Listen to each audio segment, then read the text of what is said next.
सभी आदरणीय भक्तजनों को मेरा सादर जय सिया राम। आप सभी का मेरे इस YouTube चैनल भक्ति भास्करम में हार्दिक स्वागत है।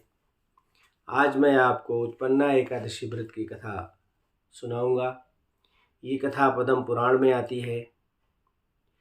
एक बार धर्मराज युधिष्ठिर ने भगवान कृष्ण से पूछा कि हे देवकी नंदन, सभी व्रतों में वह श्रेष्ठ व्रत कौन सा है जिसको करने से सारे दुख, पाप, ताप और संताप दूर हो जाते हैं। भगवान श्री कृष्ण ने कहा, हे कुंती नंदन, सभी व्रतों में एकादशी का व्रत सर्वाधिक श्रेष्ठ व्रत होता है। हे कुंती नंदन, एकादशी माता भगवान विष्णु की पुत्री हैं।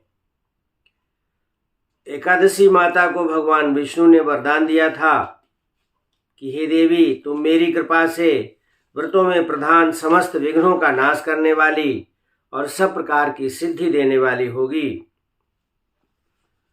इसलिए हे युधिष्ठिर, सभी व्रतों में एकादशी व्रत सर्वश्रेष्ठ व्रत माना जाता है। भगवान कृष्ण ने कहा कि प्राचीन समय की बात है, सतयुग में मुर नाम का एक दानव हुआ। वो बड़ा पराक्रमी था। उस महाअसुर ने इंद्र को भी परास्त कर दिया था। मुर तालजंग का पुत्र था। वह तालजंग चंद्रावती नगरी का राजा था। उस तालजंग को इंद्र ने परास्त कर दिया था और उसकी हत्या कर दी थी। इससे क्रुद्ध होकर के मुर ने संपूर्ण देवताओं को परास्त कर दिया और उन्हें स्वर्ग से निकाल दिया। अब देवतागण मुर के भय से पृथ्वी पर विचरण करने लगे। एक दिन सब देवता महादेव जी के पास गए। वहां इंद्र ने भगवान शिव के आगे सारा हाल कह सुनाया। इंद्र बोले, हे महेश्वर, ये देवता स्वर्ग लेख से भ्रष्ट होकर के पृथ्वी पर विचरण कर रहे हैं। मनुष्यों में रहकर इनकी शोभा नहीं होती। देव, कोई उपाय बतलाइए। देवता किसका सहारा लें? महादेव जी ने कहा, देवराज, जहां सबको शरण देने वाले, सबकी रक्षा में तत्पर रहने वाले जगत के स्वामी भगवान गरुड़ध्वज विराजमान हैं, वहां जाओ, वे तुम लोगों की रक्षा करेंगे। भगवान श्री कृष्ण कहते हैं, युधिष्ठिर, महादेव जी की बात सुनकर परम विद्वान, परम बुद्धिमान देवराज इंद्र संपूर्ण देवताओं के साथ वहां गए। भगवान गदाधर क्षीर सागर के जल में सो रहे थे, विश्राम कर रहे थे। उनका दर्शन करके इंद्र ने हाथ जोड़कर भगवान विष्णु की स्तुति की।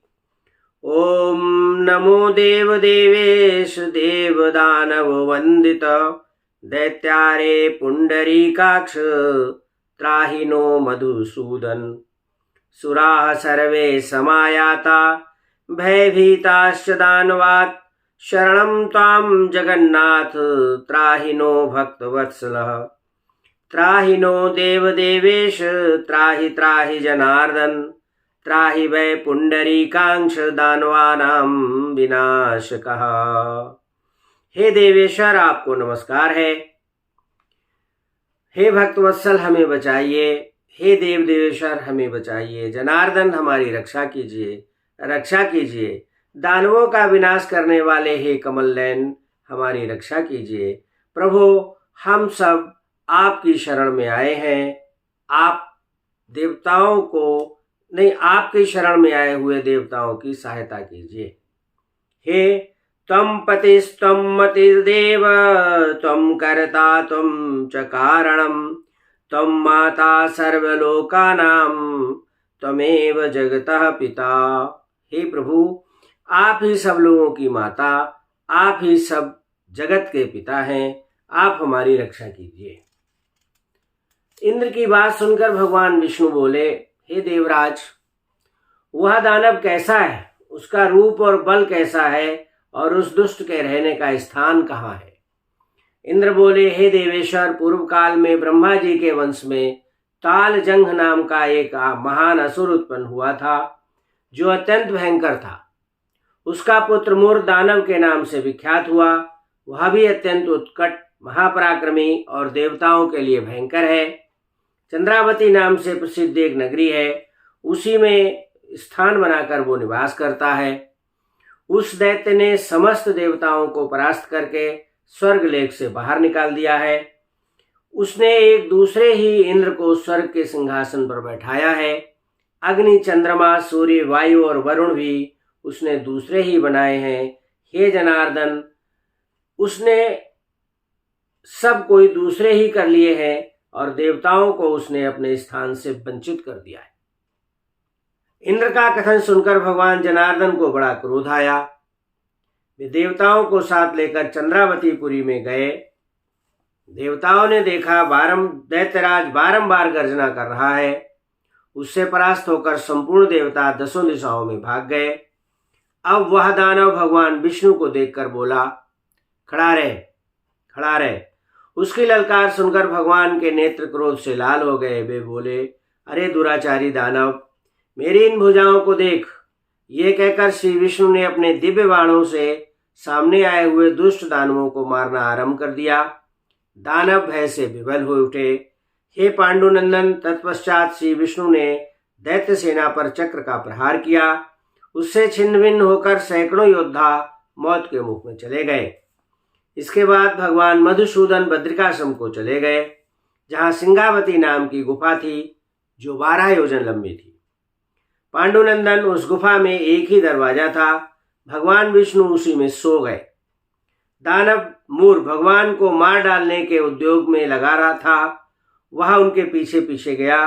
वहां पहुंचकर उसने भी उसी गुहा में प्रवेश किया। वहां भगवान को सोते देख उसे बड़ा हर्ष हुआ।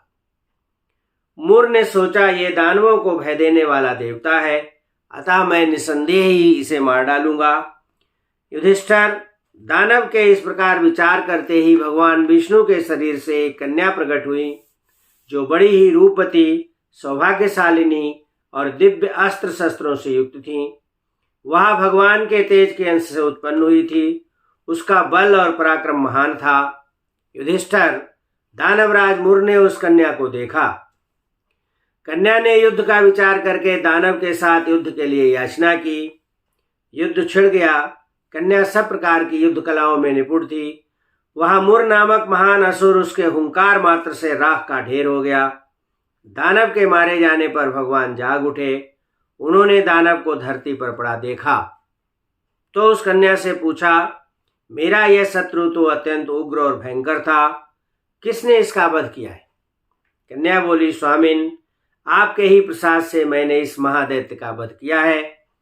श्री भगवान ने कहा, कल्याणी, तुम्हारे इस कर्म से तीनों लोकों के मुनि और देवता आनंदित हुए हैं, अतः तुम्हारे मन में जैसी रुचि हो उसके अनुसार मुझसे कोई वर मांगो। देव दुर्लभ होने पर भी वह वर मैं तुम्हें दूंगा, इसमें तनिक भी संदेह नहीं है। वह कन्या साक्षात एकादशी ही थी। उसने कहा, प्रभो, यदि आप प्रसन्न हैं तो मैं आपकी कृपा से सब तीर्थों में प्रधान, समस्त विघ्नों का नाश करने वाली और सब प्रकार की सिद्धि देने वाली देवी हो जाऊं। हे जनार्दन, जो लोग आप में भक्ति रखते हुए मेरे दिन को वास करेंगे, उन्हें सब प्रकार की सिद्धि प्राप्त हो। माधव, जो लोग उपवास, नक्त अथवा एक भुक्त करके मेरे व्रत का पालन करें, उन्हें आप धन, धर्म और मोक्ष प्रदान कीजिए। भगवान विष्णु बोले, कल्याणी, तुम जो कहती हो वो सब पूर्ण होगा। भगवान श्री कृष्ण कहते हैं, युधिष्ठिर, ऐसा वर पाकर महाव्रता एकादशी बहुत प्रसन्न हुई और इस प्रकार उत्पन्ना एकादशी की कथा संपन्न हुई। इस व्रत को करने से हमें महान फल प्राप्त होता है। मेरा ये वीडियो आपको कैसा लगा, आप मुझे कमेंट करके अवश्य बताइएगा। वीडियो देखने के लिए धन्यवाद। अगर वीडियो अच्छा लगा है तो इसे लाइक, शेयर करें और मेरे YouTube चैनल को सब्सक्राइब अवश्य करें, जिससे ऐसे ही अन्य वीडियो बनाने के लिए मेरा मनोबल बढ़ता रहे। नमस्कार, जय श्री राम।